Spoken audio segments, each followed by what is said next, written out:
Top of the morning to ya. Miss Ariel here, and you clicked on The Leprechaun Who Lost His Rainbow. And this is written by Sean Callahan and illustrated by Nancy Cote. In the soft drizzle that was falling on St. Patrick's Day, Colleen wished her grandfather good luck. He gave her a piece of red licorice, her favorite candy. And then he was off to the parade to play the bagpipes. Her grandfather had told Colleen that the notes he and his bandmates played were like the colors on the air, colors only your ears could see. Playing music is like building a rainbow, he said. A little man I once knew taught me that. Her mom and dad were going to watch the parade from the window, but Colleen sat on the porch under her yellow umbrella. What if it rained so much that everyone went home and no one heard her grandfather's bagpipes? That would be a shame. His music was so beautiful and so sad it made people smile and cry at once. To pass the time, she played a song on her green penny whistle, which had a tiny shamrock printed on it. Her grandfather had brought it all the way from Ireland. It was her favorite thing in all the world, and she never let anybody touch it. When she finished the tune, she took a bite of her licorice. Just then, a little man appeared on the top step. He was a leprechaun.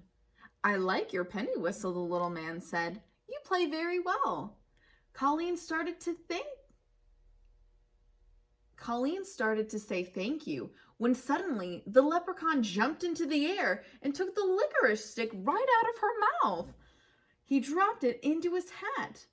"Thank you," he said. "I'll be needing that, or my name's not Roy G. Biv. It's just the shade of red I'm looking for."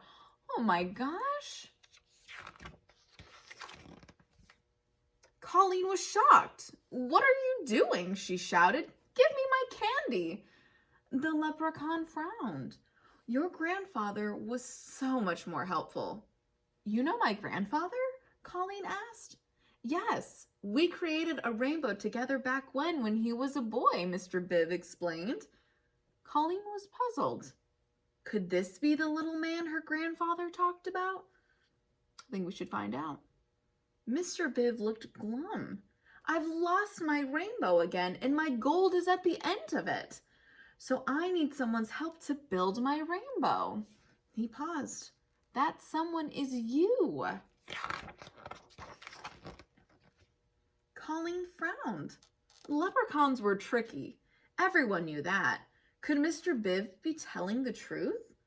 "Let me show you something," the leprechaun said. "Spin round with the hat and watch what happens." She twirled around holding the hat. Suddenly, a streak of bright red, just the color of her licorice, sprang out of the hat, hung in the air for a moment, and then disappeared. Colleen was amazed. So am I. Are you? "See," Mr. Biv said, "we're starting to make a rainbow. And if there's a rainbow, the sun will come out to shine on the parade." Colleen took a deep breath. "What do we do? For every color, I need something that belongs to you. Something red, something orange, something yellow, green, blue, indigo, and violet." Colleen looked around. There was her orange new basketball. She hated to give it up, but she tossed it into Mr. Biv's hat. Immediately, an orange streak shot up. She gave her yellow umbrella. Yellow curved under the orange. When her blue ribbons went in, a beautiful blue appeared. Looks like we're starting to form a rainbow. Next to go was her indigo headband. And finally, her favorite violet scarf. Now there was a rainbow of colors coming out of the hat. But something was wrong. Right between the yellow and blue, there was an empty space. Colleen knew which color was missing. "Yes, we need green," Mr. Biv said. "And not just any green, Colleen. It's a very hard color to find, which is why rainbows are so rare." It was raining harder and the parade goers were starting to leave. Colleen was nervous. What would the leprechaun want? I guess we should turn the page and find out. You're going to have to make one more sacrifice, lass, Mr. Biv said. I'm going to need your penny whistle with the shamrock on it. That green is the last perfect color I need for my rainbow. Colleen started to cry. No, she said, clutching her precious penny whistle. My grandfather gave it to me. But Colleen, dear, if you give me the penny whistle, you and I can make the sun shine on this parade and on your grandfather, said Mr. Biv pleadingly. Colleen held the penny whistle to her lips and blew one last sad note. She paused and then dropped the penny whistle into the leprechaun's hat. Oh, she does look pretty sad, huh?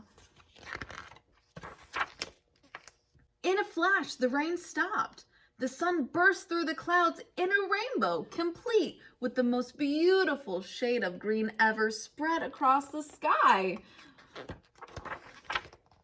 The parade goers gazed up in wonder, and Colleen's grandfather began to play the bagpipes. The music was so beautiful and sad that people smiled and cried at once. Oh my goodness. Nobody noticed that a pot of gold had appeared at the end of the rainbow right at Colleen's front yard. Roy G. Biv dug his hand into the pot of gold and pulled out a flute that looked just like Colleen's penny whistle. But this wasn't a toy flute. It was a real one made of silver, and there was a shamrock on it that looked like Colleen's. Only this one was made of emeralds. Thanks for sharing with me, Mr. Biv said, as he handed Colleen the flute, and with that, he and his pot of gold were gone. Colleen's grandfather stood in front of her. Who was that you were talking to?" he asked. "Roy G. Biv," she said. "He's a leprechaun." "I thought I recognized him," his grandfather said. "He gave me this flute, Grandpa." "Ah, 'tis a nice one. Silver, just like my bagpipes. What do you say we play a tune?" So together they played When Irish Eyes Are Smiling. The colors danced on air. Oh man. The end. I think that was a good story. What do you think?